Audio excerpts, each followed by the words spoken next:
relaxed. I kind of check it to see if he's relaxed. I want to make sure that I have him internally rotated, or at least to a neutral position. I don't want him rotated out like that. I'm not going to be able to test it like that. So I'm going to internally rotate him a little bit. I have one hand on the ankle. I have one hand on the medial side of the knee. And I'm just going to pull with my left hand and push with my right, and that's going to lengthen that lateral collateral ligament, and it's going to put pressure on it, okay, because it's going to stretch it. So in a straight position I do this, and then I also do it at about 30 degrees. Same idea, and you're going to get a little bit more movement at 30 degrees. You feel that? Okay? And you can see it because he's nice and skinny. You can see the area where it's moving, okay, if you're close. If you're not close, you probably don't see it. But you can see that lateral collateral ligament. Okay? Wait, do it. Well, you got to watch your leg. Oh. See right there? Freaking awesome. Okay? Can you just pop it right now? Huh? If I push hard enough. Yes, But it would take a lot of force. I mean, I break don't it. Break it. Okay? So that's how we check lateral collateral. First, in a straight position, then in a 30 degrees of flexion. To test the medial collateral, what type of stress am I putting on him? Which is called a valgus. Okay? So I switch. Attention teachers and students, the shelter-in-place drill is now complete. The shelter-in-place drill is now complete. Thank you. Okay? I'm going to do it on the other leg so you guys can see better, so I'm not here. So when I do a medial collateral, I'm doing valgus stress. Okay? Same concept, same idea. I'm in a full extension with hand at the ankle and at the knee joint, and I put valgus stress. And then when I do it at 30 degrees, same thing. This one does not, you don't see as much here. Like right now, you're actually probably seeing more rotation than anything. Okay? The medial collateral is a little tighter and a little stronger to begin with, so you don't get as much movement here. When you test the lateral collateral, you always almost get a little bit of kind of movement. Medial collateral really depends. Some people are a little more lax there to begin with. Some people are super tight and you don't get any movement. But if there's an injury to either of those, when you put those stresses on, they will jump through the roof. Okay? Yes, that hurts really bad. Don't do that. Or if there's a complete tear of either one, when I do these tests, you'll get a large tilting or opening of that joint. Okay? To test the anterior and posterior cruciate, we're doing a couple different options. There's 3 that I like and that are the most popular. One is called the drawer test. And when you do a drawer test, it's just like you're pulling a drawer out. What's the job of the ACL? Prevent the tibia from moving which way? Forward, right? Okay. So if that's what the job is to keep it from doing, that's what I'm going to check. Okay. So when I do a drawer test, I want them at about 90 degrees of knee flexion. Okay. He should be relaxed. If they're not relaxed, the hamstring tendons, remember our biceps femoris and our semitendinosus and semimembranosus? Have you guys feel those the other day, right? Okay. When you feel those, they should be relaxed. If they're tight, that means that their hamstrings are going to try and hold the tibia in place, so you're probably not going to get a very good test. All right? So when you do the ACL drawer test or anterior drawer test, I'm going to internally rotate his foot just a little bit, and I'm going to sit on it. Okay? So when I sit on it, it keeps him from moving. If I don't have weight on it here and I pull, it's going to pull his leg out. So I stabilize it by just kind of putting a little pressure on it here. My hands go directly behind the knee joint. My thumbs go at the joint line, or just below it, on the lateral tibia and medial tibia, and then I just pull towards me. It's not like a big, giant pull. It's a very small, subtle movement, okay?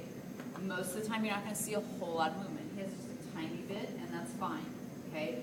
If the ACL's torn, there's a large shift, okay? And it doesn't take a lot of force to make it happen. You pull just a little bit, and it literally, like, you can see the tibial plateau, like, shift out. And it's probably, I mean, most of the time you'll get it at least this far. So when you pull it, you go, oh, there's a tear, okay? So you just, all you have to do is just lightly pull towards you, and it'll shift that tibia forward, okay? Another one that you can do for the ACL in a different position, or but similar in what you're doing, you can do it, and if you guys are on that side and you're going, okay? With one hand stabilizing the femur and one hand stabilizing the tibia, you're just going to do the same same motion, but the leg's in about 30 degrees of flexion, and you're just pulling. Look at nice joints. You're gonna pull the tibia. You're gonna pull the tibia towards you and stabilize the femur. So I'm holding this one in my left hand. I'm just holding it still, and I'm pulling the tibia towards me. If you guys are on this side of me, you can see quite a bit of movement. Oh. And that's not, like I said, it's not bad. Now, that might be a little more than a normal person, but when I check his other side, okay, relax, he's the same, okay? He's got a little bit of movement there too. So he's kind of doing a little bit of this. You're gonna have some translation. And if you guys were to try this, it takes a lot of practice to really feel it, to really understand it. Even while I was like throughout college practicing these, I'm like, I don't understand, I don't get it. And until you feel one that's torn, all of a sudden you're like, oh, that's what it's supposed to feel like. But you get the general idea. Okay, there's another one called a pivot shift. And a pivot shift is to check the anterior cruciate and the medial collateral. And a pivot shift is done by holding the leg and putting a medial or a valgus stress on the leg, and also internally rotating and pushing the knee that direction forward, I guess is the best word I'm going to use right now. Okay, so you twist and push, and if there's a tear, when you do that, I'm pushing forward with the with my thumb on the tibia. So when I do that, when I push forward, the tibia would then shift forward. Okay, so as I bend and put a little bit of stress here, and I might also get a little bit more valgus if the MCL is torn as well. But it'll kind of clunk when that happens, and the tibia will shift out. Okay, so those are just a bunch of different ones that can be tried for ACL and a little bit for MCL on that pivot shift. For PCL testing, posterior cruciate, what's the job of the PCL? Prevent tibia from moving backwards, right? Okay, so one really easy one that you can do is, relax, okay? Put them into 90 degrees hip flexion, 90 degrees knee flexion, and just let gravity do its job. If the PCL is torn and if the hamstrings are relaxed, okay, relax, then the tibia will shift backwards, and sometimes you can see like a little indentation here. Okay. The other thing that you can check, or the other thing that you can do is a posterior drawer test. Same maneuver as an anterior drawer, the only difference is you're pushing backwards. Okay.